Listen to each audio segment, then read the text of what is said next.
উসকুস করতে থাকে শম্ভু। আহা, দাদু যদি না বাসে তবু যেন ঘর খালি দুহাত বাড়িয়ে জড়িয়ে ধরে রাখতে চাই। শম্ভু ঘরে গরম জায়গায় থেকে দাদু বিদেশে গেল। দাদু তোকে বুকে করে মানুষ করলো। সেসব কথা কি তুই ভুলে গিয়েছিস? যে আমাদের প্রাণে বাঁচিয়ে রেখেছে, তার মাথার উপকারে সেই ঘরের চাল নিজে হাতে করে বেঁধেছে। কত হাড়ি ভাত করা চাল নিজের হাত থেকে গিয়ে কিনে এনেছে। কত কষ্ট করে সে টাকা রোজগার করেছে। আর তাকে আমরা বাঁচাতে পারবো। আর বসে থাকতে পারে না শম্ভু।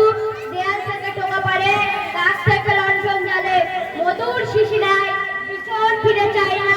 পিছুকে কিছু না বলে দরজা ঠেলে জল ঝরে বেরিয়ে পড়ে।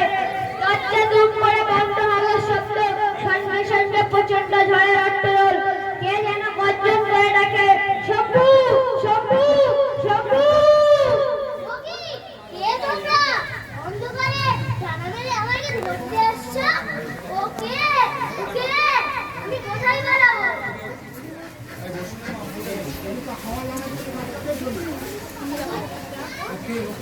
ওকে ওকে, না না না, এমন করে আমাকে ঘিরে ফেলো না।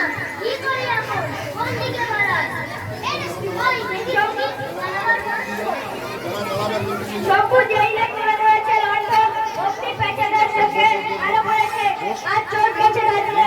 তখন ডানা দিয়ে পেছনে তখন ডানা দিয়ে মুখ ছেড়ে পালাবার করতে থাকে। বাচ্চা গেল, সব পালিয়েছে। গাছগুলো করে দাঁড়িয়েছে কেন? গেলেই তো ওরা মন থাকে না। ও বাবা, কি হলো? ঘুরতে এই রাতে? না না না, ভ্রমণ করে আমি ফেলতে চাই। কি করি এখন? কোন দিকে পালাই? দেখি দেখি, চারিদিকে আলো ফেলে শম্ভু দেখে গাছের ডালে কুণ্ডুলি পাকিয়ে। ও তো মোটেই অজগর নয়, চুড়িগুলো ওই রকম ডাল হয়ে আছে। আর গাছের তলা দিয়ে ওই যে এঁকে বেঁকে চলে গেছে শুশনি পাহাড়ে যাওয়ার পথটি। বাচ্চা গেল, গাছপালা পাতলা হয়ে এসেছে।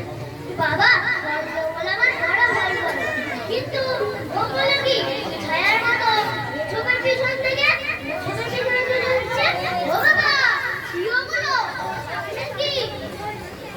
আরে এই তো পৌঁছে গেছে।